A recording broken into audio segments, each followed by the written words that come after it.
Vamos a ver cuando ya. Si es para Dios, dele su aplauso más fuerte. Gloria sea al Señor. Bendito Dios. ¿Cuántos han estado todo el día acá? Qué bueno ha sido, ¿verdad? Realmente ha sido una avalancha de ministración y de palabra hermosa, donde Dios ha estado hablando a nuestras vidas de una... Gracias, muchachos, hasta ahorita. El Señor puso en mí una palabra, la pincelé de alguna manera en la mañana. En la tarde me asusté cuando mi pastor empezó a tocarla. Dije, me llevan el mensaje. Yo estaba sudando, pero bendito Dios, no me lo llevó todo, me dejó alguito. Y quiero hablar sobre esa estafeta, sobre esa transición, sobre ese paso, sobre ese cambio generacional. Yo soy una mujer que me siento afortunada porque alguien creyó en mí. Yo estaba escuchando la palabra del pastor Germán Alonso, y entre todo lo que decía, como decía, siempre habrá un pastor que creerá, siempre habrá alguien que creerá.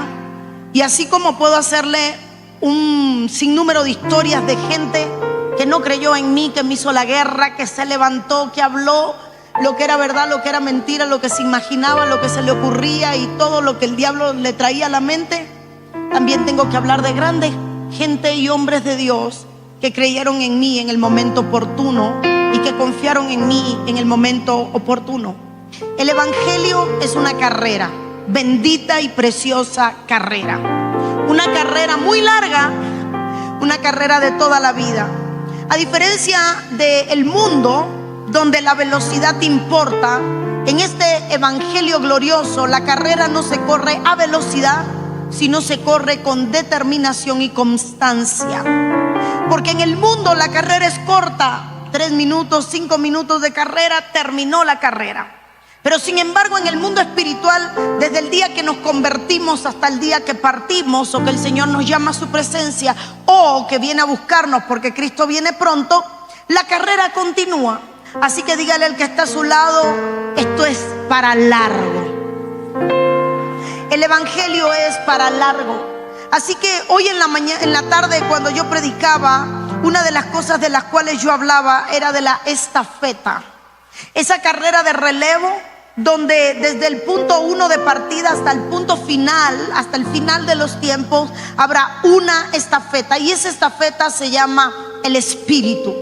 La palabra comienza diciendo que el Espíritu se movía sobre todo, sobre el caos, sobre todo lo que estaba desordenado. El Espíritu se movía. De igual manera, el Espíritu se movió en todo el Antiguo Testamento. A pesar de no ser la dispensación del Espíritu, el tiempo de la dispensación de la gracia, ahí estaba el Espíritu presente. Desde que Dios dijo, hagamos al hombre, ahí estaba. Así que ha habido una estafeta, ese motor, esa fuerza, ese agente divino que provoca y produce movimiento, es el Espíritu Santo. La estafeta no es un título como muchos creen. A veces queremos heredar un título. En mi país había una palabra, solapín, era eso que te ponen aquí con un escrito, y a veces andamos felices porque hay algo que nos identifica. La estafeta no es un título. La estafeta es una carga espiritual que se deposita sobre alguien que ha entendido cuál es su propósito y cuál es el propósito del reino. La estafeta es una forma que Dios te da para que puedas llevar, trasladar. Hermano, se moldea al que la carga, pero la estafeta lleva un peso. Así que cuando Dios te transforma es porque la estafeta viene llena de demandas, viene llena de requerimientos, viene llena de disciplina. Dígale al que está a su lado, toma la estafeta del Espíritu. Vamos, toque a alguien, toque a un vecino y dígale, toma la estafeta del vecino, del Espíritu. Toca al que tiene al frente y dile, toma la estafeta del Espíritu. Toca al que tiene atrás por si acaso está dormido, hazme el favor y despiértamelo y dile, toma la estafeta del Espíritu. Algo extraordinario que encuentro en la palabra de Dios, y leamos junto Juan capítulo 20, verso 21. La Biblia dice: entonces Jesús les dijo, ahora pasa a vosotros, como me envió el Padre, así también yo os envío. Y habiendo dicho esto, sopló y les dijo: recibid el Espíritu Santo. El Señor Jesús sabía que sus días estaban contados. Su misión era corta. Su vida había sido larga, su misión era corta. 3 años, aproximadamente 3 años y medio de ministerio. Los que han servido a Cristo saben que 3 años se van en un abrir y cerrar de ojos. Planificaste, llegó la fecha, ejecutaste, y cuando viniste a ver, se fueron 3 años. Un ministerio muy corto, pero él necesitaba ser bien objetivo. Algo que amo del reino es que Dios es un Dios intencional. Dios nada lo improvisa, Dios nada lo deja al azar, Dios nada lo deja ver qué se me ocurre hoy. Dios es intencional. Cuando entendemos la palabra intencional, entendemos que todo lo que hace, todo lo que ocurre lleva una intención. Así que Jesús estaba trabajando con los discípulos y la intención era pasarle la estafeta. Jesús no vino a brillar para mostrarle al hombre que Él era alguien. Él era alguien antes que el hombre existiera. Jesús no vino para que alguien le reconociera y le asignara un nombre. Él es el nombre sobre todo nombre. Jesús no vino para que la gente le rindiera loor, homenaje o pleitesía. Él esperaba la entrada triunfal no a Jerusalén, sino al cielo. Así que Jesús no era impresionable, emocionalmente impactable. No había una alabanza, incienso, loor que lo fuera a mover o a motivar o incentivar, porque Él era Dios. Pero Él entendía que los discípulos no eran así, no cargaban con la misma naturaleza. Y a la hora de entregarle una estafeta, fíjese que la estafeta fue el Espíritu. Dice este verso que tiene en pantalla: como me envió el Padre. En otras palabras, hoy tengo la estafeta que el Padre me dio. Así también yo os envío, yo les paso la estafeta. Y viene y dice: y habiendo dicho esto, sopló y les dijo: recibid el Espíritu Santo. Dígale al que está a su lado: qué bueno sería que hoy te soplen. Dígale a alguien: qué bueno sería que hoy te soplen. Segundo nivel, toca a alguien y dile: qué bueno sería que hoy te soplen. Hermano amado, ellos ya tenían llamado. Diga conmigo: habían sido llamados. Ellos habían sido escogidos. Los del segundo nivel, diga conmigo: habían sido escogidos. Pero ni ser llamado ni ser escogido garantiza que hagan las cosas bien, porque lo que garantiza que hagan las cosas bien es tener la estafeta del Espíritu. Así que Jesús decía: van a contar que caminaron conmigo, pero la evidencia de que caminaron conmigo es que porten lo que yo porto, y para portar lo que yo porto necesitan portar al Espíritu. La estafeta es el Espíritu. Muchas veces nos confiamos con el soy llamado. Muchas veces nos confiamos con el Dios me ha escogido, Dios me ha profetizado, Dios me ha llamado, Dios me ha escogido, Dios me ha dado una función. Mi pregunta para ti en esta preciosa noche para cerrar es: ¿y ya recibiste al Espíritu o solo has oído del Espíritu? Porque hay una gran diferencia entre saber quién es y hay otra diferencia entre tenerlo. Hay una gran diferencia entre mencionarlo y hacerlo parte de mi oratoria en el nombre del Padre, del Hijo y del Espíritu Santo, como la parte de una ecuación que no puede ser alterable. Y otra gran diferencia es haber recibido al Espíritu Santo. Así que aunque ellos habían oído todo lo que Jesús decía, aún no habían recibido lo que Jesús hablaba. Escuche, la gran diferencia que tiene hoy la iglesia es que todo el tiempo oye cuál es el problema, todo el tiempo oye cuál es la solución, todo el tiempo oye qué es lo que hay que hacer. Pero la pregunta del milenio, la pregunta de esta noche sería: ¿y ya recibiste lo que hace la diferencia? La estafeta es el Espíritu. Hay gente que un día escuchó la voz de Dios, pero nunca ha sido lleno del Espíritu Santo. Hay gente que es tocada por Dios, pero nunca ha sido estremecido por el Espíritu Santo. Hay gente que en algún momento ha tenido una experiencia, porque en la misericordia infinita de Dios Dios decidió tocarte, pero sin embargo todavía no has sido lleno. Así que cuando hoy mi pastor decía, ese pozo que brota dentro de ti, dentro de mí había esa sensación. ¿Cuántos habrán sentido ese pozo?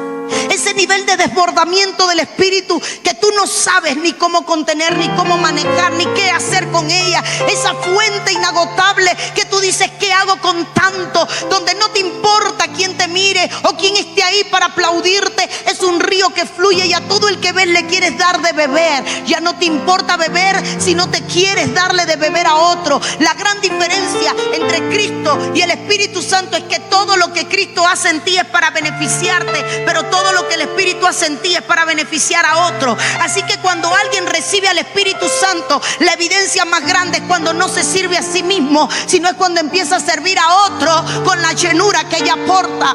Nadie puede decir que está lleno del Espíritu si no está evidenciando esa llenura.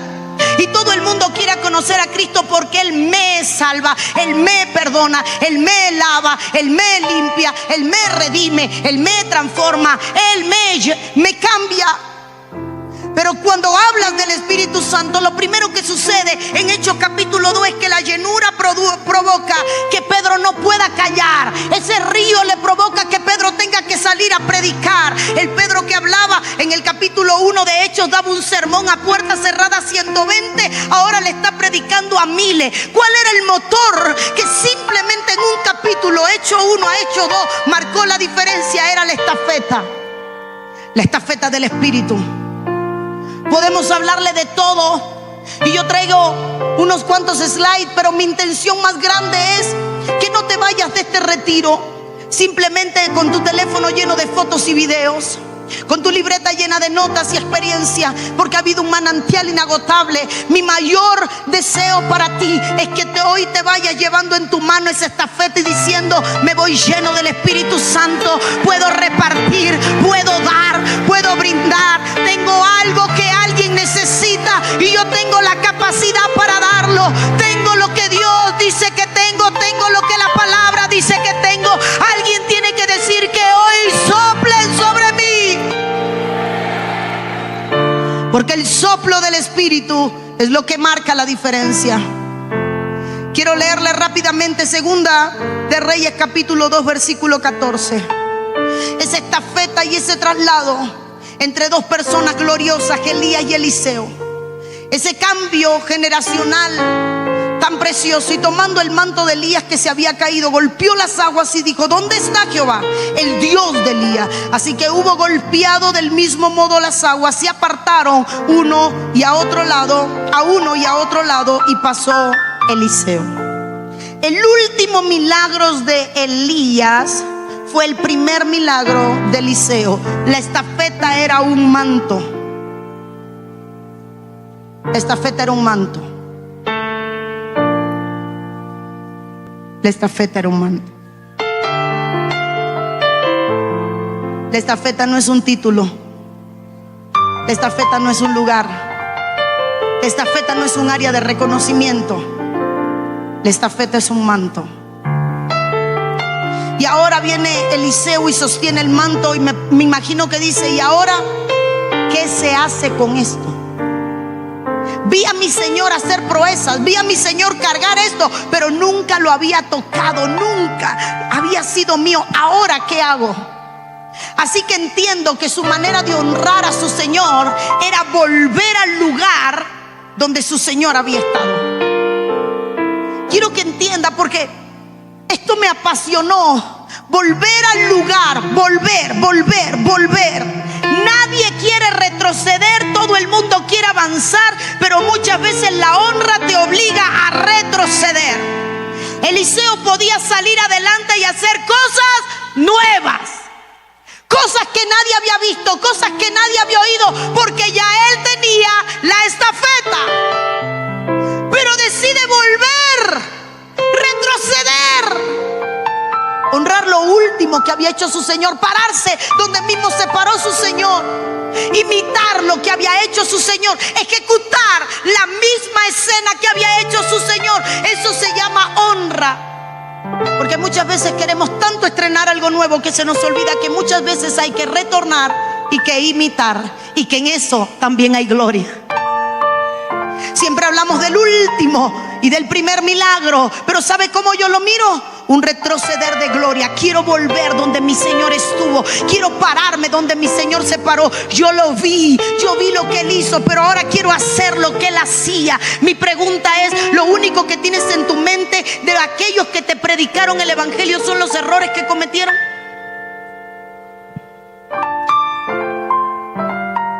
Todos los que nos predicaron en algún momento se equivocaron. Todos. Dígale al que está a su lado, ¿dónde está el que te predicó? Quizás se volvió al mundo. Quizás cayó en apostasía. Estoy hablando una realidad. Quizás el que te llevó a la iglesia hoy está en el lugar de donde tú saliste. Quizás tu primer pastor terminó de la manera más vergonzosa que hubo. Y yo me alegraba cuando oía al pastor Germán Alonso hablar de la honra a los antepasados, porque es extraordinario, hermoso y precioso mirar a un Eliseo que dijo: voy a ir al lugar donde mi Señor terminó, me pararé en el lugar donde mi Señor se paró y haré lo mismo que mi Señor hizo. Quiero que mi carrera comience en el punto donde terminó mi Señor. En otras palabras, no quiero dejar un espacio en blanco. Honras a los que hicieron el trabajo antes que tú. ¿Quién te trajo a Cristo? Quiero contarle algo un poco vergonzoso y que me va a tomar 3 minutos. Voy a intentarlo reducir a 3 minutos. Un día llegué a la iglesia embarazada de Cris, desesperada. Me habían dicho que tenía que abortarlo, tenía problemas. Bueno, Cris era una cosa del otro mundo. Todos los médicos, ginecólogos, especialistas de genética, tiene que abortarlo, tiene que abortarlo, tiene que abortarlo.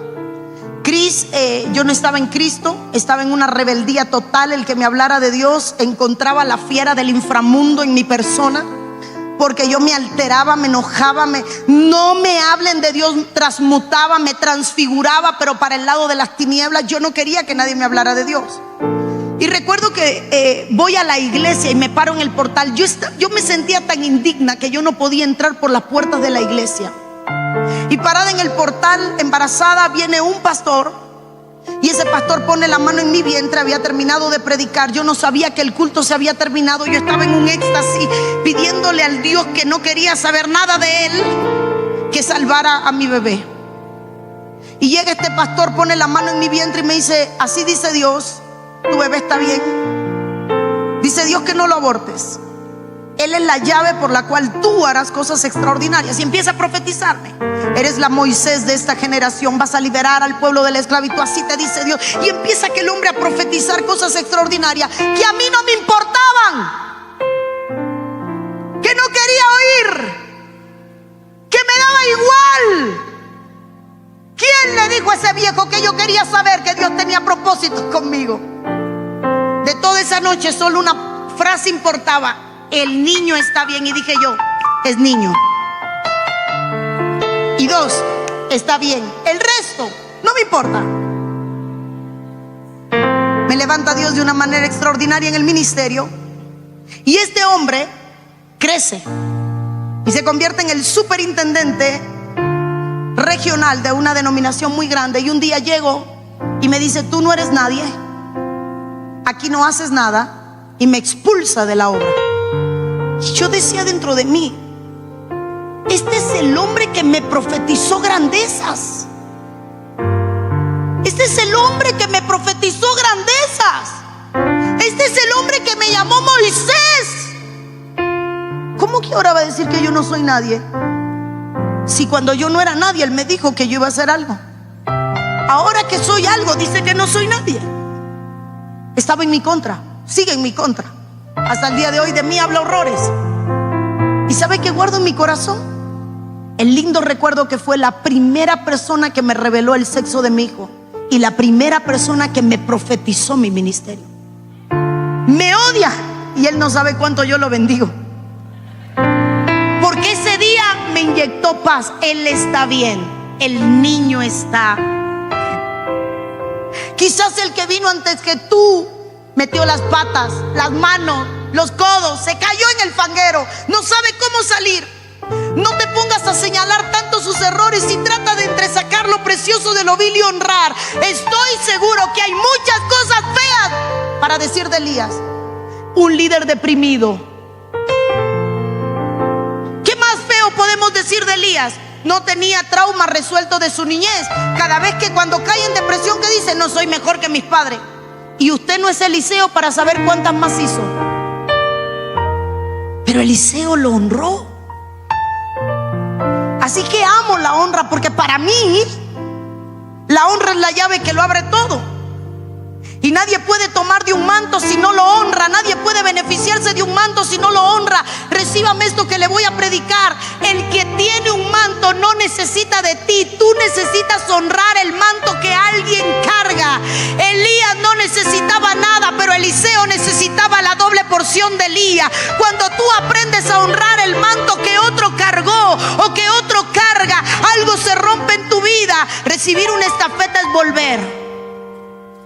Y por ahí me hicieron una estafeta, no sé si me la hacen llegar. Ahí hay un rollo blanco. Y si sube un hermano o dos, pa' ayer, pa' ayer, pa' ayer, pa' ayer.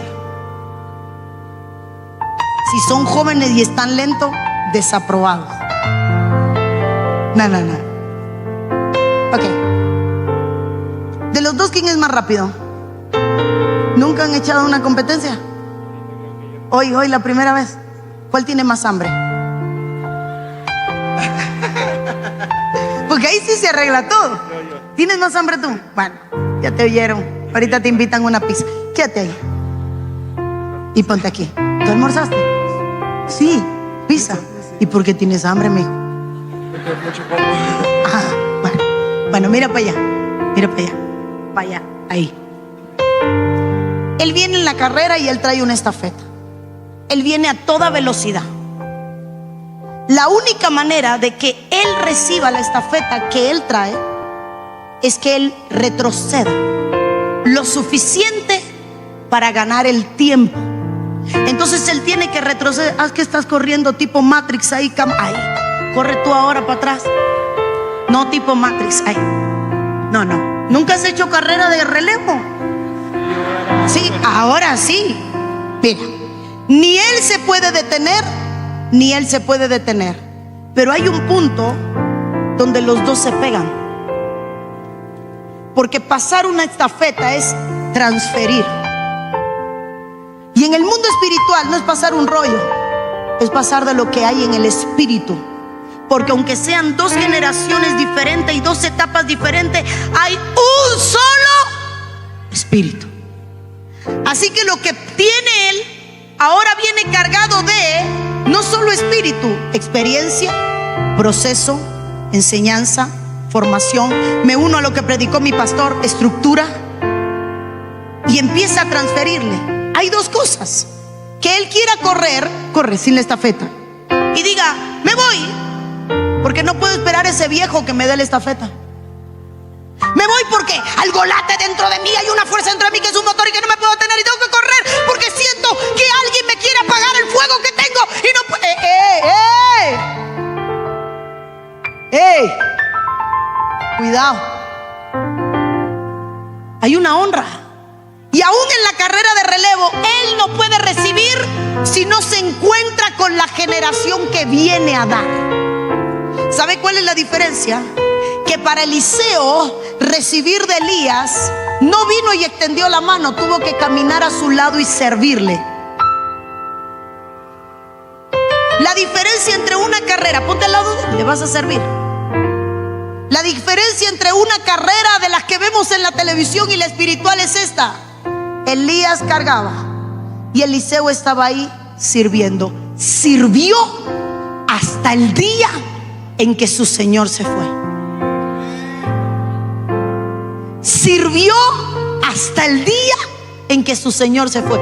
Nunca quiso tomar el manto, solo quiso servir al hombre que cargaba el manto. Y eso se llama honra. Tanto fue así que dijo, ¿qué me queda? Voy a soltar todo lo que tengo, las yuntas de bueyes, las voy a quemar. No quiero tener peso porque ahora quiero llevar sus cargas. Voy a quemar mis barcos, no quiero que nada me retenga el pasado, quiero servirle. Así que cada vez que Elías camina, él le seguía. Donde quiera que iba Elías, él le seguía. Porque él estaba aprendiendo.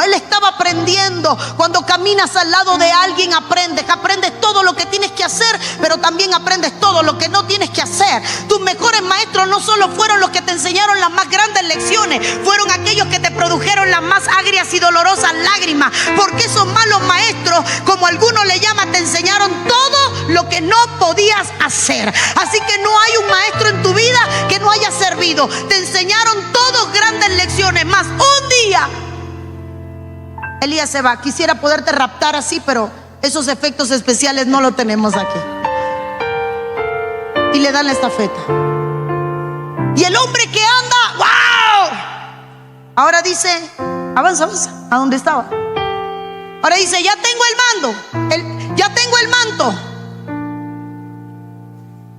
pero quiero volver al último lugar. Honra. Vuelve. Yo no sé a quién le estoy hablando hoy, pero hay gente que va a tener que regresar y pisar lugares que te formaron solo para decirle a Dios gracias. Hablé mal de mi escuela, hablé mal del lugar que me formó, hablé mal del maestro que me enseñó. Hay gente que va a tener que regresar al punto de partida, al punto que tanto criticó y cuestionó, para decir gracias. Gracias a los dos. Llévate la estafeta y luego lee lo que dice. Llévatela. Leo rápido. Moisés y Josué, Números 27:18. Lo leo rápido, usted lo conoce. Quiero apurarme. Algo que me impresiona es que en este pasaje la estafeta se pasa de Moisés a Josué.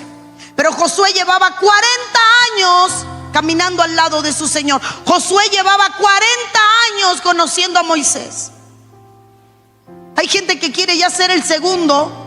Hay gente que quiere ya ser el primero y no lleva ni 3 años en la iglesia.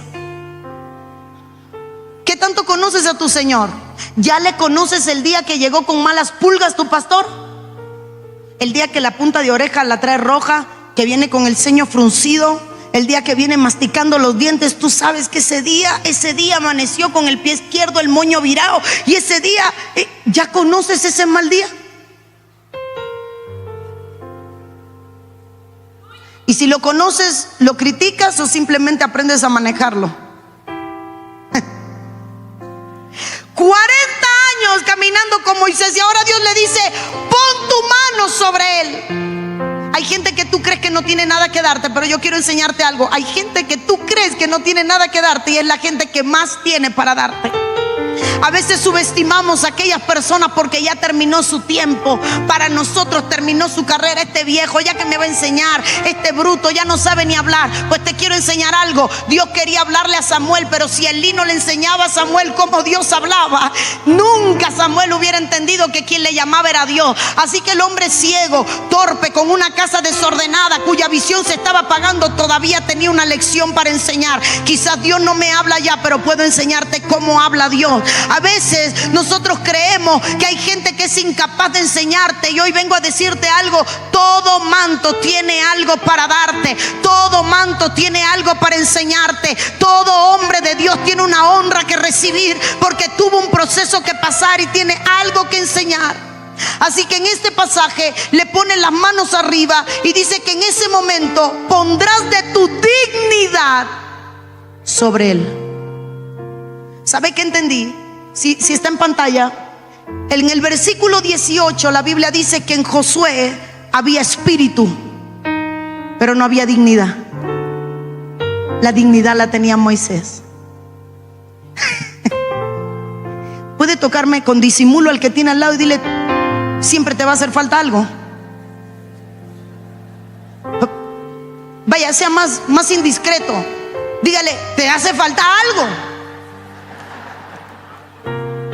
No, es que ya yo hablo en lenguas. No, si es que si vieras cómo a mí Dios me usa. No, si ya yo me sé los 66 libros de memoria de la Biblia. No, si ya yo hablo arameo, griego, lenguas muertas, resucité la lengua de mi tatarabuela y hasta la aprendí a hablar. Yo lo mismo le predico a los vivos que le predico a los muertos. Yo estoy fuera de liga. Josué, llamado, escogido, discipulado, con espíritu, pero hay algo que te falta, que solamente lo tiene tu Señor. ¿Cuántos están aquí que vienen de otra iglesia? De otra iglesia. Levante su mano y muévame la manito. Hoy voy a decirte algo. Quizás yo tenga mucho para darte. Quizás mi apóstol tenga mucho para darte. Quizás todos los que han pasado por aquí tengan mucho para darte. Pero hay algo que tú necesitas, que el único que puede dártelo es tu pastor. Y cuando honres a tu pastor, entenderás todo lo que hay en su manto para ti. La estafeta viene completa cuando lo que porta ese manto te lo transfiere. Yo puedo bendecirte a través de las redes sociales, pero el hombre de Dios que está en tu casa tiene la dignidad que tú necesitas recibir. Josué era llamado, escogido, lleno del Espíritu, pero necesitaba algo que Moisés tenía. Moisés era un hombre que tenía tanto que lo que había en él no solo entró en Josué, sino que también entró en los 70. ¿A cuántos les has dado de lo que tienes? Y que no sea de tu enojo, de tu amargura y de tu chisme. ¿A cuánto le has dado de lo que Dios depositó en ti? ¿A cuántos? ¿En cuántos te has clonado? ¿En cuántos has dejado una huella? ¿En cuántos has dejado un legado? ¿A cuántos has impactado? Pasar una estafeta no es pasar un título. Pasar una estafeta es pasar una impartición de lo que hay en tu espíritu, que es del Espíritu, y decirle a alguien: quiero darte de lo que tengo, quiero entregarte de lo que tengo. Sé que tienes mucho, pero aquí pongo lo que tengo en tus manos. ¿Sabe qué sucede? Que a veces creemos que los dueños de la estafeta somos nosotros. Y quiero decirte algo: tú corres la carrera, pero no eres el dueño de la estafeta. Tú la llevas contigo, pero no eres el dueño de ella. La estafeta es la dueña del que corre. El Espíritu Santo es el dueño de aquel que le sirve, y no al revés. Hoy quiero decirte que tú eres el siervo del Espíritu Santo y el Espíritu Santo es tu Señor. Y cuando entiendes esto, tu vida se doblega ante la presencia de Dios y le dices a Dios: aquí está mi vida. No vengo a autoproclamarme, vengo a esperar el tiempo de tu llamado, de tu asignación y de tu activación. Y corro porque el tiempo se me va. A ese no, al otro. La estafeta de Pablo a Timoteo. Hay muchas. Los predicadores deben estar pensando en todas las estafetas que hay, pero yo escogí algunas intencionalmente. Segunda de Timoteo 2:2 dice la Biblia que Pablo le está diciendo a Timoteo: y lo que has oído de mí ante muchos testigos, esto encarga a hombres fieles para que sean idóneos para enseñar también a otros. No te avergüences de hablar como tu pastor.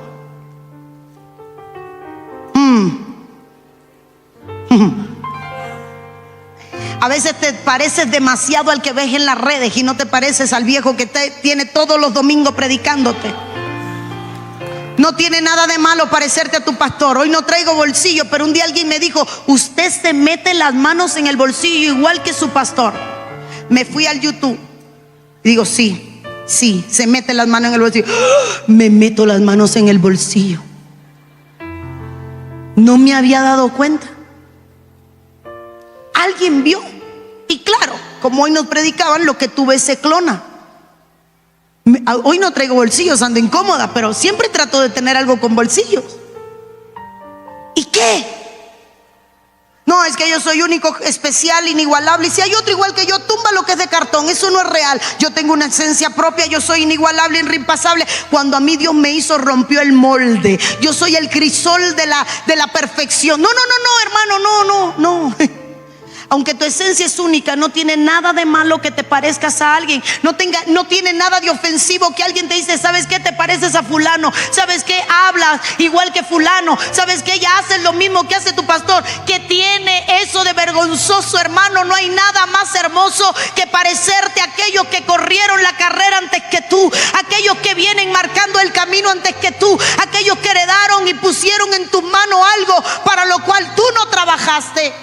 Traigo una noticia que quizás no te guste. Todo lo que eres está escrito sobre las las lágrimas que alguien más derramó y las lágrimas que hoy estás derramando será el camino donde caminarán otros que no derramarán ninguna. Vengo a decirte que lo que tú estás llorando, no lo estás llorando por lo que estás haciendo, sino por lo que alguien más hará. Pero que todo lo que tú has logrado, lo has logrado por lo que alguien más lloró antes que tú.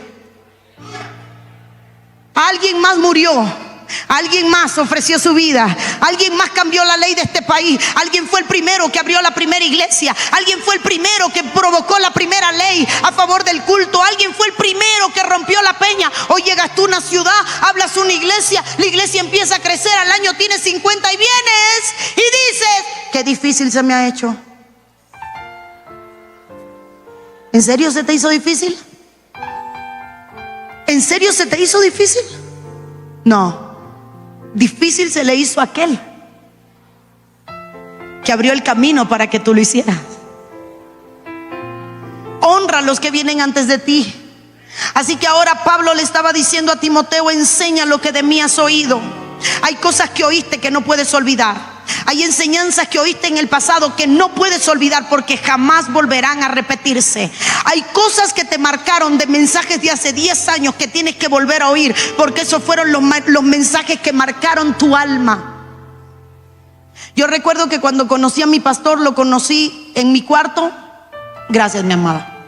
Y estaba predicando un mensaje que se llamaba Reposa y Dios suplirá. Y yo me acuerdo del primer mensaje que le oí a mi pastor: reposa y Dios suplirá. Y había hambre y el Señor le dijo: dile que se recuesten, acomódalos. Y empezaron a multiplicarse los panes y los peces. Yo estaba en Cuba, él estaba en Honduras, no nos conocía, nosotros no lo conocíamos, no sabíamos que él era pastor en Honduras. Estaba en otra iglesia de visita, estaba predicando en la iglesia llamada Final, y allí estaba la prédica en aquel púlpito pequeño de cristal. Y yo oí y le dije a mi esposo: aquel va a ser mi pastor.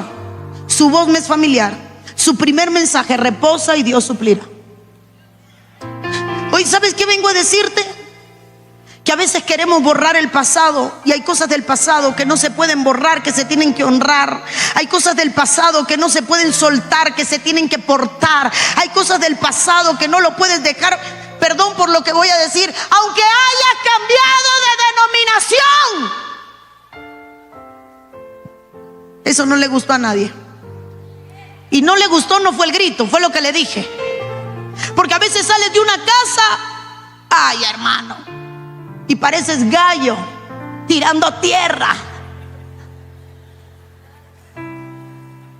Sí, es que allá, y todo lo que hablas de esa casa es malo, pero llegas formado. ¿Quién te formó? ¿Quién te dio tamaño? ¿Quién te dio estatura? ¿Quién te formó? ¿Quién te bautizó? ¿Quién te discipuló? ¿Quién corrió contigo los peores momentos? Hello, esto te va a incomodar, pero tienes que renunciar a ser el gallo que tira tierra al lugar que tiene atrás. Es tiempo de empezar a honrar la vieja escuela. Se equivocaron, sí. Fracasaron, sí. Cometieron errores, sí. Yo los he cometido y tú los cometerás. Y quizás la generación que venga después de ti, si Cristo no ha venido, si tú no cambias tu lenguaje, hablará de ti de la misma manera que tú hablas de otro. Porque es la estafeta que estás dejando. Quiero contarle algo. Tengo amigos bautistas, tengo amigos de asamblea, tengo amigos de todas las denominaciones. Qué bien me llevo con ellos. Soy Ebenezer. Tengo amigos apostólicos, tengo amigos profetas, tengo amigos de todos los tipos. Compartí la mesa con unitarios como pastora. Sí, no me excomulgué. Me dieron los papeles para el templo en Cuba. Mientras que todos los evangélicos no querían legalizarnos la iglesia, llegó un unicitario y me dijo: yo te legalizo el templo. Dame, te doy los papeles. No tenemos la misma doctrina, a mí no me importa, esto es reino. Y dije: ¿qué me está enseñando este viejo que me enseña a mí? Siempre hay un manto que te enseñará. Quiero poner un video en pantalla rápidamente, si me lo ponen los de media. Dura 2 minutos. Mientras yo voy hablando y predicándole, el video va a ir pasando. Quítale el sonido, quítale el sonido. El sonido no. Eso que usted ve ahí, no sé si está aquí la muchacha que vino anoche ayer con la bandera de Cuba. ¿Vino? ¿Sí vino? ¿Dónde está? Se llama Mercedes. ¿Trajo la bandera? ¿Dónde? Allá. La que corre. Apúrate, Mercedes. Dale, niña, por tu madre, corre la carrera. No me diga que no me trajiste la bandera, que te va a meter en un problema. Bueno, ella es de esa cruzada de la que hablamos ayer. Esa cruzada. Ella es de esa ciudad donde no, ahí viene, ahí, cuelga ahí la bandera. Pero me quitaron el video para ponerme a Mercedes. Si me lo corren un poquito atrás, muchachos, los de media. Esa mujer caminó sin cadera. No me explique cómo. Le faltaba la cadera y salió caminando. Esa mujer caminó sin cadera. Pueden poner el otro video. Toda tu familia es de Camagüey, Mercedes. ¿Dónde vivías cuando pasó la cruzada? No te oí. Párame el piano, Cris. ¿Estabas en la universidad? Pero le escuchaste hablar, ¿verdad? Ok. Ese niño era ciego, ese ojo le faltaba la parte con la que podía ver. Pero quiero que se fijen el viejo de la camisa rosada que está atrás de mí. Ese niño había nacido y era imposible que viera, tenía una deformación y sus ojos no se habían terminado de formar. Esa es su madre que no podía hablar, ciego de nacimiento.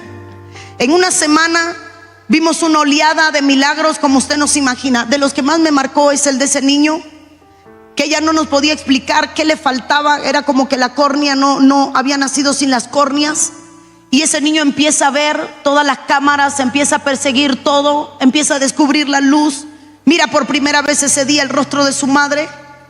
Fue algo extraordinario en la ciudad de donde es Mercedes. Pero ¿sabe qué le quiero enseñar? Porque seguramente Mercedes oyó todo lo que decían. Fue algo extraordinario. Pero quiero que ahora pongan la foto. La foto, por favor, que les di. Es vergonzosa, por favor, perdónenos, pero aguante, después ora por nosotros. Pero si me ponen la foto. La foto. La foto. Oremos por los de media mejor. La foto. Vaya, Mercedes, hoy te has hecho famosa tú. La foto. Que no les mandaron foto. No puede ser. ¡Hop! La foto.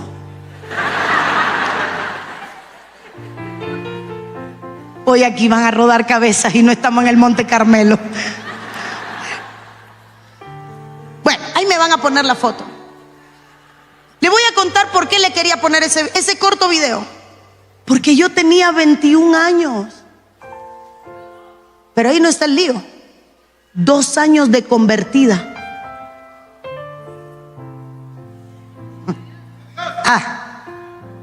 En algún momento pondrán la foto. 2 años de convertida, 21 años de edad. Era una niña. Vimos la gloria de Dios. Pero recuerda que le dije, fíjese en el viejito de la camisa rosada. Él era el pastor.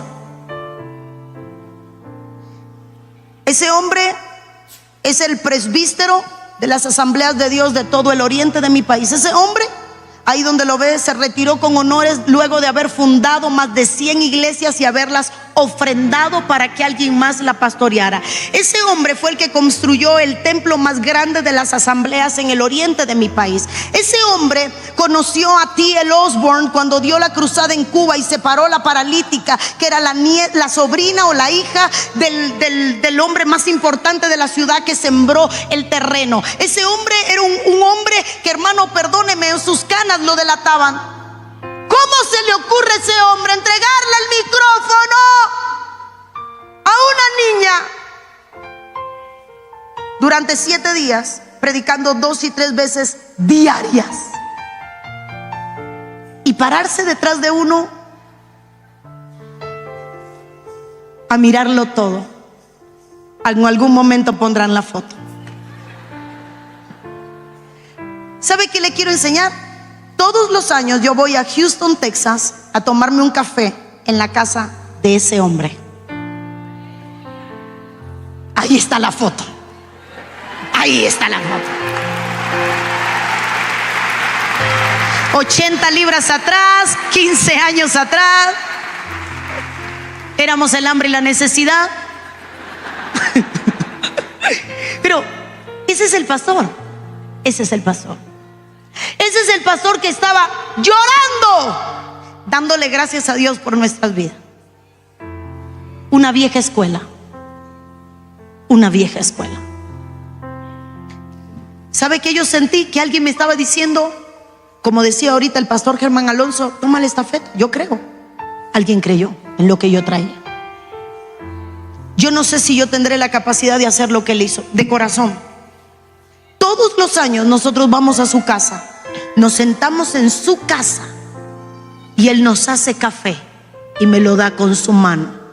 Hasta el día de hoy soy su niña. Ahí viene la niña a visitarnos, brinca de alegría, me busca, ven, siéntate aquí, hablemos. Predico y se sienta en primera fila para escucharme. Tiene 90 y qué, tiene más años que la luna. Ya pueden quitar la foto. Después de tanto esperarla, mejor quítenla, es vergonzosa, pero quiten. Mire, usted vio una foto que nadie había visto por lo feo que andaba. Pero bueno, ¿sabe qué quiero enseñarle? Jóvenes, díganme amén. No te impacientes. Pero si algo quiero regalarte, ¿sabes hoy qué es? Honra. Hace menos de 4 meses le mandamos una ofrenda al pastor que me presentó cuando yo tenía 40 días de nacida. Honra. Esto no es para nada, esto no es a cambio de nada, esto no es porque tengamos hermandad, esto no es porque estemos en el mismo ministerio, esto simplemente es porque agradezco que un día me sostuvieras en tus brazos y me presentaras al Señor cuando tenía 40 días de nacido. Te honro. Todos los años voy a casa de este viejito, me siento con él, Benjamín de Quesada, y cuando veo que viene con su taza de café, lo conoces, ¿verdad? Y viene y me dice, ven mi niña, siéntate, hablemos. Oh, hermano, que ese viejo quiere oírme. Honra. Honra. La honra no es echarle flores a alguien cuando esté presente, eso es incienso. La honra es la actitud que nace del corazón cuando alguien no está presente a la hora de hablar, pensar y comportarte. Honrar una enseñanza, honrar una estafeta, honrar un linaje. Tener la misma actitud cuando nadie te ve, si los de alabanza suben. Y hoy termino con Hechos capítulo 1 versículo 8. Jesús dice, no vayan a ningún lugar hasta que haya venido sobre vosotros el Espíritu Santo, pero recibiréis poder. Y con esto sello, hermano, no corras antes de recibir, no te muevas sin la estafeta, no hagas nada sin el Espíritu. El talento puede llevarte a muchos lados, pero el Espíritu te llevará a marcar la diferencia. Tu talento puede abrir muchas puertas, pero el Espíritu te hará mantenerte donde esas puertas se abrieron. Tu hermano, tu carisma puede hacerte quedar bien con todos, pero tu espíritu, la llenura del Espíritu Santo te hará trascender en el tiempo. Tú no necesitas que la gente conozca tu nombre, tú necesitas que el cielo te conozca como hijo. Tú no necesitas que la gente sepa quién eres, tú necesitas que en el cielo tu nombre sea conocido. Deja de querer ser el primero. En esta carrera de relevo cada uno tiene su carril, cada uno va a correr. Tú no vas a hacer lo que yo hago. La tierra no necesita 2 líneas, ya tiene una, pero sí te necesita a ti. Deja de medirte con otros, deja de medirte. Yo no puedo medirme con mi apóstol, yo no puedo medirme con otros hombres de Dios extraordinarios, yo no puedo medirme con Jeta. Sigue siendo la misma desde el inicio de la carrera hasta el final de la carrera. Si la estafeta se cae, no hay reemplazo, hay que agarrarla. El corredor puede tener muchas ganas de correr, pero tiene que esperar que llegue el que viene detrás para entregarle la estafeta, porque el problema no es llegar a la meta corriendo, el problema es llegar a la meta con la estafeta que alguien más te dio. Así que me apasionó el video que ponía, porque algo que a veces olvidamos es que hay una carrera, sí, hay que llegar a la meta, sí, pero hay que llegar con una estafeta, y esa estafeta no es nueva en cada plazo, esa estafeta está ahí. Así que Martín Luther, este hombre decide protestar. Este hombre clava las tesis en una puerta. Él no estaba peleando contra la iglesia, él estaba enfrentándose a la doctrina que estaba destruyendo a una generación.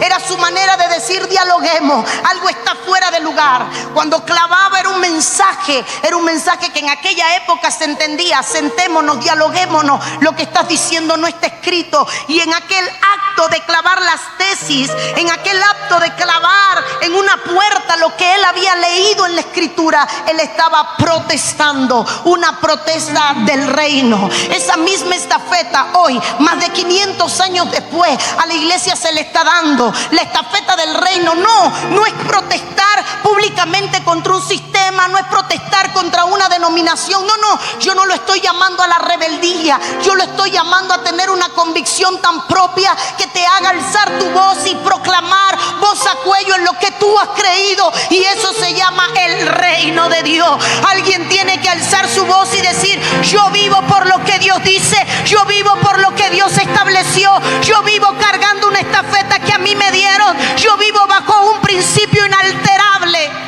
El tiempo cambia, la generación cambia, los tiempos siempre van a evolucionar, pero la estafeta sigue siendo la misma. El mensaje del evangelio no va a poderse laudar aunque pasen los tiempos, no va a poder perder peso aunque pasen los años. Cambiarán las generaciones que corran la carrera, pero la carrera tiene que entenderse que se tiene que hacer honrando la estafeta que alguien más te dio. Quizás el de adelante corra más rápido que tú, quizás el de adelante corra mejor que tú, pero hay una estafeta. Dígale al que está a su lado: hay una estafeta. Y esa estafeta es la protesta del reino. Hoy vengo a predicarle. Dígale al que está a su lado: si ya entendió el concepto, vamos a protestar por el reino. Vuelvo y repito, no es una protesta emocional. Hoy me levanté enojado y ¿sabe qué? Protesto contra el ayuno. No es eso lo que le estoy predicando. No había otro horario, protesto contra el horario. No, eso no es lo que le estoy predicando. Hablo de una protesta espiritual, la convicción de poderse parar en la brecha y declarar, dar testimonio públicamente de una oposición o inconformidad. En el libro de Juan capítulo 18 verso 36, lo pongo solo como introducción, Jesús dice: mi reino no es de este mundo. Jesús nunca protestó contra el sistema político que oprimía al pueblo. Jesús nunca protestó contra se me olvidó, ya lo iba a decir en inglés, los taxes, los impuestos. Gracias a los que están conectados y me ayudan en lo que me falta. El impuesto, Jesús nunca, es más, lo provocaban. Mira que esta moneda, ¿qué hacemos? Jesús nunca protestó contra el sistema. Por eso es que la protesta del reino no es contra un sistema político. Daniel jamás se opuso a Babilonia, pero enfrentó a Babilonia cuando Babilonia intentó prohibir que se orara. No sé si alguien está entendiendo lo que estoy hablando. Daniel sobrevive a 4 sistemas de gobierno. Nunca tuvo problema con un gobernante, pero el día que le dijeron no se puede orar, él dijo: voy a protestar, voy a abrir las ventanas y públicamente la gente me verá doblar mi rodilla. Mi problema no es como ustedes gobiernen, pero mis principios son intocables, mi fe es intocable. No voy a negociar lo que he creído, no voy a negociar la estafeta que alguien me entregó. Dígale al que está a su lado: hay que protestar por el reino. Daniel lo hizo, Isaías lo hizo, y cada hombre de Dios que me topo en la escritura veo que protestó. No fue solo Martín Lutero, sino todo hombre de Dios que se enfrentó a una corrupción que venía a tocar a la iglesia. Y nosotros debemos de aprender a defender la estafeta, a defender el evangelio que alguien más nos dio. Nosotros debemos de aprender a honrar, como nos predicaban hace unos minutos, los pasos que alguien más recorrió. Porque tienes que entender que tú no has corrido toda la carrera, tú solo estás corriendo un tramo. Dígale al que está a su lado, solo tienes un tramo. Sí, solo tienes un tramo. En la segunda planta, dígale al que está a su lado, estás corriendo un tramo. No, porque qué difícil es el evangelio. Solo has corrido un tramo. Contigo no alumbraron las calles, contigo no hicieron lámparas, contigo no te serrucharon al medio. A ti te está tocando un tramo. Y si alguien se me ofende, permítame, recíbame esto con todo el amor. El tramo más fácil. Como pastora, el tramo más fácil. Un tramo con medios, un tramo con tecnología, un tramo con redes. Cuando alguien tenía que montarse a caballo, a pie, en grúa, en lo que fuera, para llegar a otro lugar a predicar. Hoy usted hace un live y llega a todos los continentes del planeta. Dígale al que está a su lado, tienes el tramo más fácil. El problema está en que muchas veces corremos y perdemos de vista la estafeta. Dígale al que está a su lado, la estafeta no se cambia. En el tramo que te toque correr hay una estafeta que hay que honrar. Y yo vengo a hablarle de honrar esto, el principio del reino. Y uno de los principios del reino es la protesta. Jesús dijo, mi reino no es de este mundo. En otras palabras, yo no tengo problema con el mundo. Yo no vengo a ponerme a Roma. Yo no vengo a ponerme a lo que está sucediendo. Yo no vengo a vaciar la sinagoga. Yo no vengo a usurpar el lugar que tienen los sacerdotes. Yo no vengo a tomarle el asiento a nadie. Yo vengo a manifestar el reino. Y esa es la estafeta que a ti y a mí como iglesia nos han entregado. El reino no opera con los sistemas de este mundo, pero sí camina en este mundo. El problema es cuando el mundo se mete en el sistema reino y dejamos que muchas veces la estafeta se nos sea cambiada y ya no estamos corriendo con la misma estafeta. Aquí tengo a mi hijo, mi primogénito, lo más hermoso que hay aquí, además de su papá. Pero hay una estafeta. Yo no tuve quien me diera una estafeta. Yo no nací en casa cristiana. Yo no nací en hogar cristiano. Así que me tocó comenzar una carrera de cero. Tenía que ver quién me daba la estafeta. ¿Y quién me iba a dar la estafeta? Si era mujer y era joven. Con 21 años, ¿quién te quiere entregar la estafeta? Con 20 años, ¿quién te quiere entregar la estafeta? Siendo mujer, ¿quién te quiere entregar la estafeta? Con este tamaño que no impresiona, ¿quién te quiere dar una estafeta? Vamos, mira cómo hemos corrido y vienes tú. Por eso el mensaje que hoy le traigo es este. La protesta del reino es: yo quiero correr mi tramo, pero quiero correrlo con la estafeta en la mano. Quiero protestar por los principios que me han enseñado. Quiero poner en alto públicamente. Quiero dar testimonio de lo que he creído. Quiero ser un reflejo del evangelio que se me ha enseñado. Quiero ser la diferencia. Quiero que mi tramo, la estafeta, sea honrada. Y quiero hablarle de algunas de las protestas. Algunas, porque encontré muchas. Entre ellas, la primera la encuentro en Mateo 21:12. Y esta protesta es de Jesús. Y entró Jesús en el templo y echó fuera a todos los que vendían y compraban en el templo. Y volcó la mesa de los cambistas y las sillas de los que vendían palomas. Y les dijo: escrito está, mi casa. Mire la protesta. Escrito está. No vengo a hablarles de negocio, no vengo a hablarles de lo que dice la época. Yo no vengo a hablarles, yo vengo a hablarles de la estafeta. Y esto se llama una protesta de reino. Jesús dice: escrito está, mi casa, casa de oración será llamada, mas vosotros la habéis hecho cueva de ladrones. El verso 14, la protesta provocó algo. Provocó que viniera y volviera al templo la sensibilidad espiritual, porque el verso 14 dice: y vinieron a él en el templo ciegos y cojos y los sanó. Los enfermos ya no sentían que el templo era su lugar. Escúcheme bien, los enfermos no estaban en el templo. Los enfermos vinieron cuando la protesta se efectuó. Alguien tiene que protestar y decir: esto no me luce a reino. Perdí 4 o 5. Yo voy a hablarle a los de la segunda planta. Quizás están más despiertos porque llegaron después. Alguien tiene que protestar y decir: esto no me huele a reino. Esto no parece reino. Recuerden mis palabras, el tramo cambia, el corredor cambia, los tenis cambian, el uniforme cambia, el trote cambia, pero la estafeta sigue siendo Y ahora Jesús llega al templo y dice: espérate, no cambiaron el templo, pero cambiaron la estafeta. Voy a protestar. Y protesta porque dice: este no es el diseño. Lo desperté, qué bueno. Este no es el diseño. ¿Qué pasó? Pero hay templo, hay protocolo, sigue habiendo el mismo itinerario, pero no es el templo. Ahora otros tienen silla, ahora otros tienen espacio, ahora otros tienen acceso, mientras afuera están los enfermos, los cojos y los ciegos. La protesta de Jesús es: esto no luce como el reino.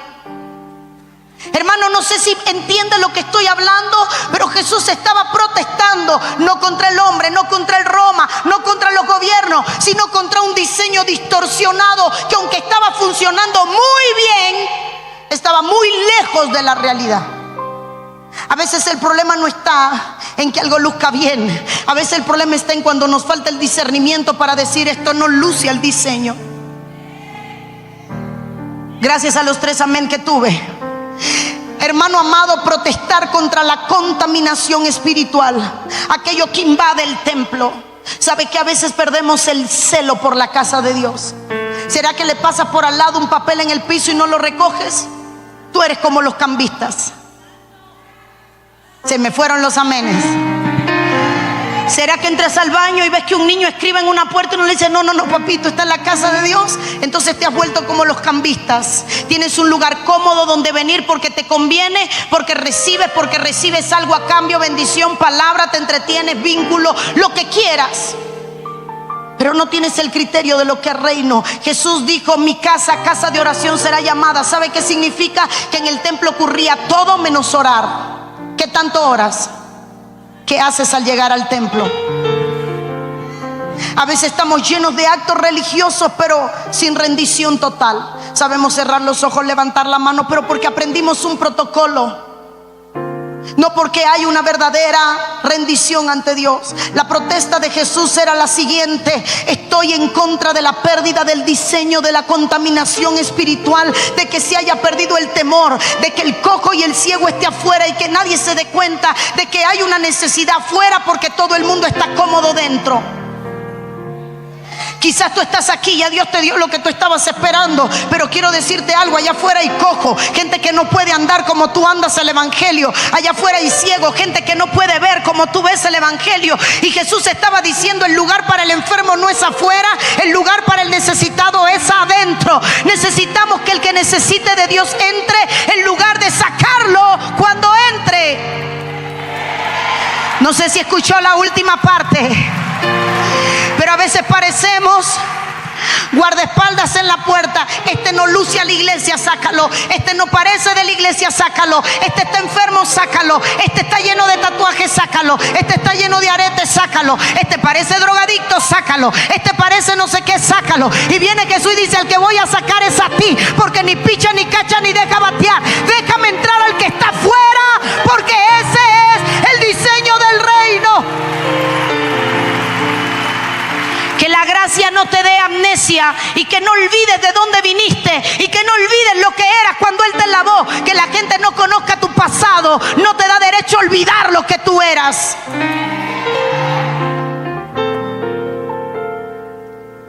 Si alguien me regala una botella de agua, porfa. Segunda protesta. La segunda protesta que le quiero dar está en el libro de Hechos, capítulo 5, verso 29. Y esta protesta la hace Pedro. Pedro protesta contra la censura espiritual. Y leamos la Biblia. Respondiendo Pedro y los apóstoles dijeron: es necesario obedecer a Dios antes que los hombres. Muy poco amén. Gracias. Muy poco amén. Deme un amén que me dé tiempo a tomar agua.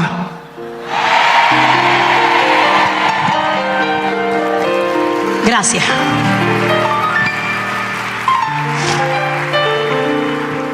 Voy a ponerlo en contexto. Habían sanado al ciego, al cojo del templo La Hermosa. Tras el milagro que había ocurrido, se empezó a predicar públicamente a Jesús. La gente se escandalizaba. Era algo nuevo. Dígale al que está a su lado: no le temas a lo nuevo. Hay cosas nuevas que no son amenazantes, simplemente son nuevas. Todo el mundo le tuvo miedo a Jesús porque era nuevo. Todo el mundo atacaba el evangelio de Jesús porque era nuevo. Lo que estaba haciendo Martín Lutero lo llevó a que lo consideraran hereje y lo excomulgaran de la iglesia. ¿Sabe por qué no lo mataron?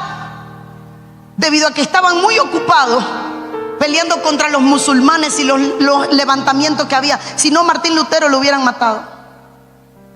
La protesta muchas veces pondrá tu vida en peligro, pero tengo que hacerme una pregunta: ¿a quién debo obedecer? Es necesario obedecer a Dios antes que los hombres. Las autoridades, los sumos sacerdotes, los saduceos, el concilio prohíben hablar en el nombre de Cristo, y los apóstoles responden con una protesta: no podemos dejar de hablar de lo que hemos visto y de lo que hemos oído. Regáleme su corazón y regáleme sus dos oídos. Allá afuera hay un mundo que no tiene miedo a hacer ruido. Allá afuera hay gente que no le da miedo a hacer ruido. Allá afuera hay gente que no tiene miedo a alzar su voz y hacer ruido. La pregunta es: ¿por qué la iglesia se ha silenciado? Si es momento de que protestar espiritualmente y empezar a declarar las cosas que Cristo ha hecho y decir: por amor a tu nombre no callaré, por amor a tu nombre no me silenciaré, por amor a tu nombre no guardaré silencio. Alguien tiene que hacer una protesta de... Esos me estaban atendiendo. Dese un aplauso a usted. Alguien tiene que hacer una protesta de... No la emocional, no lo que me conviene, sino la que se tiene que hacer. Hace unos tiempos atrás, los brujos se quedaban en sus cuartos privados haciendo brujería. Hoy los brujos salieron de lo secreto y están en lo público haciendo brujería. Lo mismo están en el gobierno, que en las casas principales, que delante de toda la nación, que en televisión nacional, que llenan la prensa, que llenan los medios. No importa, están haciendo actos de brujería. Allí mismo sacrifican, proclaman, consagran la nación. Y la pregunta es: si ellos están alzando la voz por lo que creen, ¿en qué momento la iglesia decidió guardar silencio? Guardar silencio es ser cómplice de lo que hacen las tinieblas. Por eso alguien tiene que decidir hacer una protesta y decir: esto no es el reino. El Dios en el que yo he creído vino a salvar, a sanar, a perdonar, a limpiar, a rescatar lo que se ha perdido.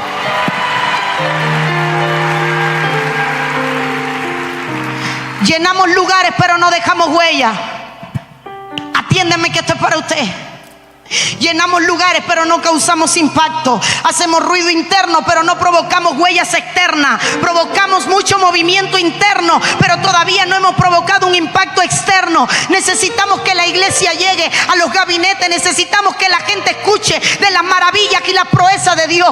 Míreme bien, la iglesia primitiva nunca atacó el sistema político, pero el sistema político empezó a respetar a la iglesia primitiva, porque cada vez que ellos hablaban de Cristo, algo sucedía, mientras que la política es hablar sin resultado. ¿Sabe qué le estoy predicando? Que la iglesia tiene que empezar a predicar, a manifestar y a representar el reino que predica. La gente no quiere oír, la gente quiere ver, la gente se cansó del ruido, la gente quiere ver la evidencia. Así que los apóstoles empiezan a protestar. Miren, los que les gusta estudiar, vaya a estudiar todas las protestas de Jesús, todas las de Pablo, todas las de Pedro, todas las de la iglesia. Apasionante. Anoche no me dormía, el tema me daba vuelta en la cabeza. ¿Por qué guardamos silencio? ¿Por qué callamos? ¿Por qué nos avergonzamos? ¿Por qué? ¿Por qué? ¿Por qué? ¿Por qué? ¿Por qué no protestamos como el reino? Y no le estoy hablando de que ahora se pare en un lugar y empiece a romper puertas. No. Proclamar el evangelio evangelio, vuelvo y pongo el concepto que le puse al principio, es declarar y dar testimonio delante de la gente públicamente y decir: yo represento al reino, yo soy lo que Cristo predicó. Mi vida es el mayor testimonio de una protesta. Mi comportamiento es la protesta. Mi testimonio es la protesta. Yo soy la protesta del reino. En Hechos capítulo 16, verso 17, hay otra protesta. Este es de Pablo. Dice: pero Pablo les dijo: después de azotarnos públicamente sin sentencia judicial, siendo ciudadanos romanos, nos echaron en la cárcel. Y ahora nos echan encubiertamente. No. Por cierto, vengan, que vengan ellos a sacarnos de aquí. Este Pablo tenía pantalones, hermano. Así como tenía pesada la boca para predicar el evangelio, tenía criterio para representar el reino. Le pongo el contexto. Pablo y Silas están predicando, liberan a una mujer que estaba endemoniada, la pitonisa, como todas la conocemos. Hay un revuelo muy grande porque esta mujer era muy conocida, era la bruja de la ciudad, como usted la quiera representar en la actualidad. Era la chamán más conocida, era la bruja más conocida, era la mujer que estaba en las plazas, en los lugares públicos, la que no estaba en los secretos. Su nombre estaba proclamándose en todos los lugares. Cuando la hacen libre, provocan un caos financiero en el área de las tinieblas y empiezan a perder ganancias los que vivían de esta mujer. Esta gente que empieza a perder plata, llegan y ponen una demanda, una denuncia en contra de Pablo y Silas, y dice: allá hay dos alborotadores. Quiero que escuche.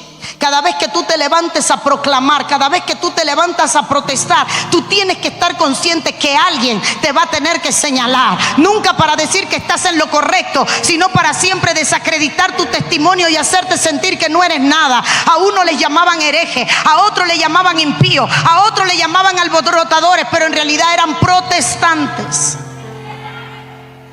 Y los meten a la cárcel luego de haberlos azotado. Empiezan a cantar en la cárcel porque aquellos estaban como de vacaciones. Yo no sé si alguna vez ustedes los han azotado. Aquí hay alguien que haya sido azotado y no por su madre, porque ahí calificamos todo. Pero si hay alguien que haya sido azotado alguna vez y no por la poderosa chancla, no sabe qué hablo. Hermanos, los avergonzaban, los desnudaban, los golpeaban. Y cuando estaban que no tenían fuerza, los meten a la cárcel. Pero con estos protestantes no podían. Y ellos en la prisión se ponen a cantar y a orar. ¿Quién tiene ganas de cantar cuando todo está mal? Solo alguien que tiene convicción de la fe en la que ha creído. ¿Quién tiene ganas de alabar a Dios cuando todo le va mal? Solo el que tiene convicción en el Dios que ha creído. Aquel que no le quita despropósito a Dios por nada.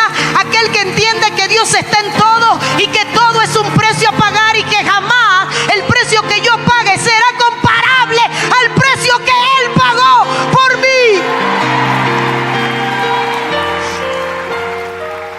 Mi abuelita me cantaba un himno, yo era muy pequeña. Y ella me decía: alabar a Dios cuando las cosas te vayan bien. Qué bueno es alabar a Dios cuando en la vida no hay problema. Es cosa buena, pero yo le alabo dentro del quebranto, y ese Cristo Santo se glorifica dentro de mí. Y si tú le alabas dentro del quebranto, ese Cristo Santo se glorifica dentro de ti. Y dame fe, oh Señor, dame fe. Dame fe, oh Señor, yo te lo pido. Y dame fe, oh Señor, dame fe. Aquí hay alguien que se la sepa. Dame fe, por favor, yo te lo pido. Porque hay cadenas que romper, hay victorias que obtener.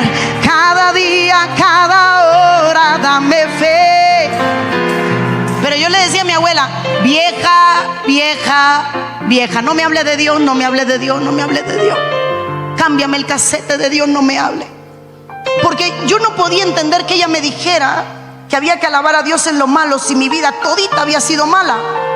O sea, la canción que mi abuela me cantaba, a mí no se me hacía rema, pero ella decía: es bonito alabar cuando todo está bien, pero Pero cuando todo está mal, solo alaba el que tiene convicción. Yo puedo hacerte cantar en el templo, pero no puedo hacerte alabar. Repito, yo puedo hacerte cantar, pero no puedo hacerte alabar. Yo puedo hacerte entonar un canto, pero no puedo sacarte la alabanza que viene de un corazón agradecido y convencido del Dios que ha creído.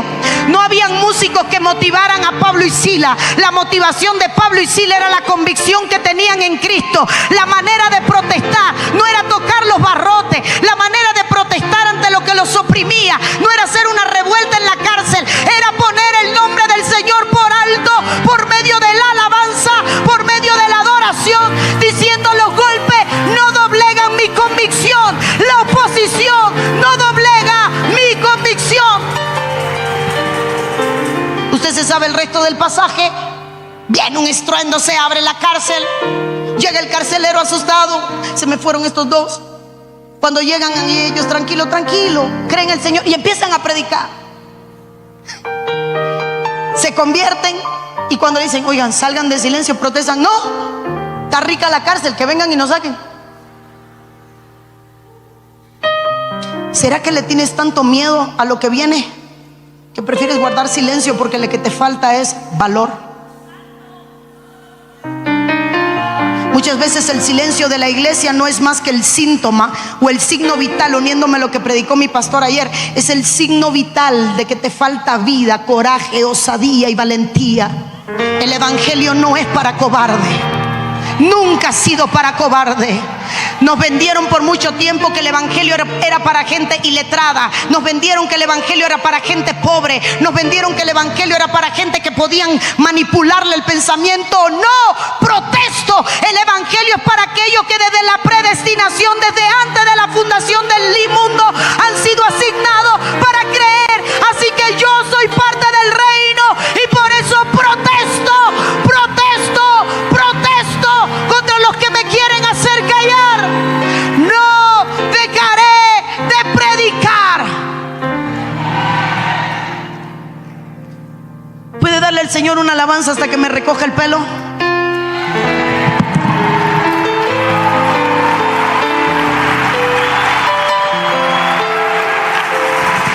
Aleluya. Ahora désela más fuerte.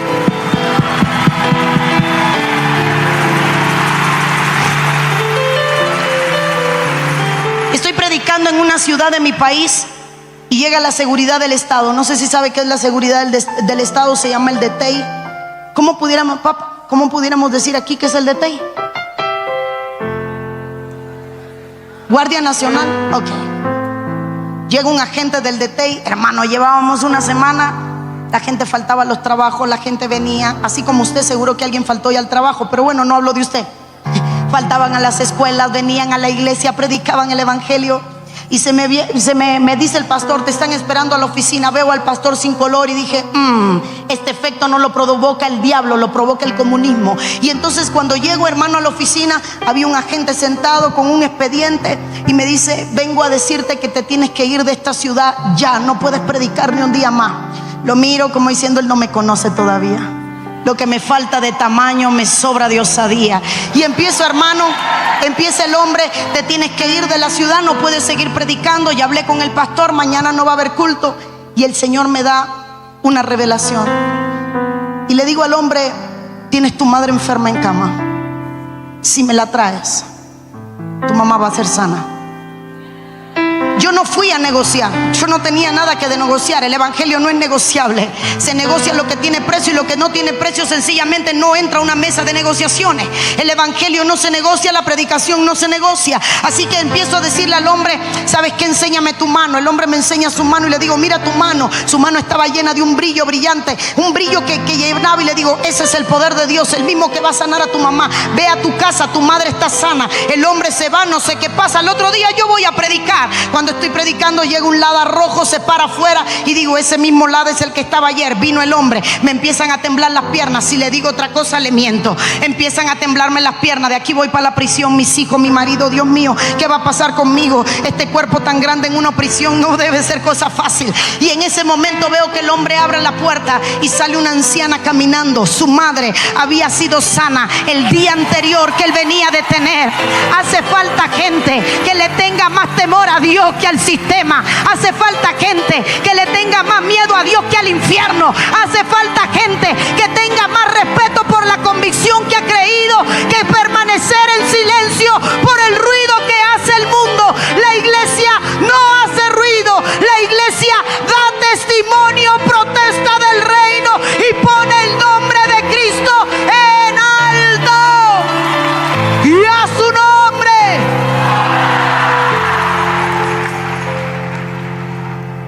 La protesta contra la injusticia y el abuso le estaba haciendo Pablo y Silas desde la cárcel. Corro porque el tiempo se me va. Mateo 23:27, otra de las protestas de Jesús. Hay de vosotros que escribas y fariseos hipócritas. Por favor, no se lo diga al que está a su lado, pero dígale: Dios te está hablando. Sea discreto. Hipócritas, porque sois semejantes a sepulcros blanqueados, que por fuera, la verdad, se muestran hermanos, mas por dentro que están llenos de huesos de muertos y de toda inmundicia. Así también vosotros por fuera, la verdad, os mostráis justos a los hombres, pero por dentro estáis llenos de hipocresía e iniquidad. Jesús protestó contra la hipocresía espiritual. Jesús protestó contra la hipocresía espiritual. A veces, cuando la gracia se te revela, te conviertes en un justiciero de la gracia. Nos predicaba el pastor Germán Alonso ayer en la tarde y nos decía: algunos, en lugar de enseñar la gracia, dan el tiro de gracia. Así somos a veces, hipócritas. Predicamos desde el altar con pasión, pero cuando bajamos del púlpito menospreciamos a todo el que nos luzca feo, a todo el que huele mal, a todo el que no trae un traje como el tuyo, a todo el que no tiene el título que tú tienes. Eso es hipocresía. Predicamos amor, pero amamos al que nos ganó el corazón. Cuando amar la miseria es amar a aquel que ni siquiera es digno de amor. Fuiste amado cuando no eras digno ni siquiera de que alguien pusiera los ojos sobre ti. Así que Jesús protesta, y su protesta era contra la hipocresía. La hipocresía no es debilidad. La hipocresía no es más que una vida doble siendo sostenida, una cosa aquí arriba y otra cosa allá abajo. La palabra representa o expone tu conocimiento, pero tu carácter habla de lo que Dios ha hecho en ti. Tu transformación habla de lo que Dios ha hecho en ti. Y hay gente que se puede escuchar desde el altar, pero que jamás podrás darle la mano cuando está abajo, porque su carácter es incoherente con su mensaje. Y ese es el problema de la hipocresía. Nos topamos mucha gente linda dentro de la iglesia, pero nos topamos mucha gente fea fuera de la iglesia, que son los mismos que están dentro de la iglesia. El día que Pedro protesta, aquí protesta Jesús contra la hipocresía. Ahora viene Pedro y protesta contra la hipocresía de Ananías y Zafira. Nunca fue el dinero. Pedro jamás protestó por la suma de dinero. Era suya. Podían dar lo que se les antojara, pero vinieron a mentirle. Hipócritas. Mientras tienen la plata en el bolsillo, hablas de darle al pobre cuando tú no puedes vaciarte, porque te gusta pasarle la mano al billete. No te mojas los dedos para contarlo, sino que se te hace agua a la boca. Tener plata no es malo, que Dios te haga multi, mega, ultra millonario, porque el reino necesita recursos. La plata no es el dinero. El problema está en el corazón que ama la plata. Es peor $1 en el corazón que 10 millones en un bolsillo. Hermano amado, los 10 millones en el bolsillo es un recurso que no te cambia, pero $1 en el corazón te alteró tu manera de sentir y pensar. Así que Jesús estaba atacando a Ananías y a Zafira por la hipocresía. Vienen a hablarme de entregarlo todo y ustedes están escondiendo la mejor parte. ¿Cuántas veces vienes a hablarle al Señor de entregar cuando no le entregas ni tu tiempo, ni tu sueño? Ni siquiera le entregas el tiempo para orar. ¿Oraste anoche? y no me digas que por los alimentos. Oraste hoy y no me digas que por el desayuno. La hipocresía. Jesús protestó contra la hipocresía. Y hoy las redes sociales se han prestado para que la hipocresía crezca. Escuchamos mensajes que detienen el scroll, pero no escuchamos palabras que confronten y cambien el corazón. Hay un mensaje que se ha transformado para ser emocionalmente aceptable, pero que se ha ido en contra de los principios del reino. Así que cuando Jesús protestó contra la hipocresía, tiene que haber gente que se levante a protestar contra la hipocresía y diga: basta. Ahora, no seas lo suficientemente hipócrita para señalar a otro. Ataca la hipocresía que hay en ti mismo. Ataca la hipocresía que vive dentro de ti. Protesta contra ti. Protesta contra el viejo hombre que lo sacaste de abajo las aguas del bautismo y le dijiste: no te ahogues, no te ahogues. Y sacaste al viejo hombre de las aguas del bautismo y lo traes al culto. Y tienes dos caras: la cara del pastor y la cara para los hermanos. Algunos se creen seres vivientes, pero son la antítesis de las tinieblas. Tienen 4 rostros: el de la santidad, el de la hipocresía, el del amor, el del enojo. Sé transparente. Dios no tiene problema con limpiar tu pecado. Dios tiene problema con la hipocresía que intenta ocultar el pecado y disfrazarse de santidad. Dios no le tiene miedo a tu inmundicia. Él te lavó cuando ni siquiera tú estabas consciente del pecado que practicaba. Él pagó por ti antes de que tuvieras conciencia de pecado. Él te amó antes de que ni siquiera supieras su nombre. El problema de Dios no es con el pecado del hombre, es contra la hipocresía que intenta tapar el pecado y fingir que no pasa nada. Somos pecadores. No podemos tirar piedra, porque hay rameras que fueron encontradas en adulterio, pero a ti Dios encontró en tu mente lo que hay allá adentro y es peor que el adulterio. Mientras apedreas a los que fornican, se te olvidan que tú eres culpable de homicidio. Cada vez que hablas con alguien, sacrificas a un hermano. Matas a alguien con tu lengua es más punzante y cortante que la espada de 2 filos. Te sientas a la mesa 5 minutos después, a alguien degolla, y luego vienes al altar a criticar: aquella se fue, aquel es pródigo, aquel tuvo vacaciones por el mundo, aquel vino medio drogado, los ojos esos rojos no es de sueño. ¿Quién te crees tú, hipócrita? ¿Acaso se te olvidó el pecado con el que batalla y la tienes que protestar contra la hipocresía y decir: basta, basta, basta? Dele sus palmas fuertes a Dios.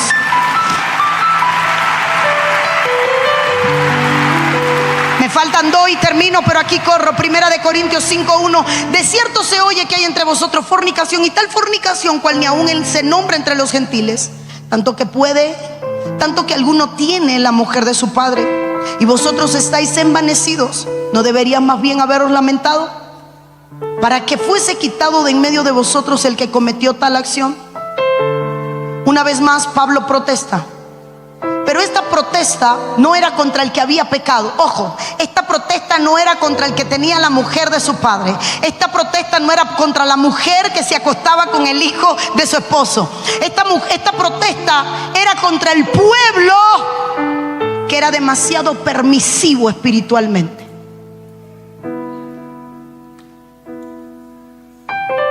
¿Qué tan permisivo eres contigo mismo? ¿Sabe que hay gente que tiene una postura ante el pecado porque esa postura lo libra de la conciencia de acusación, porque es el mismo pecado que él practica?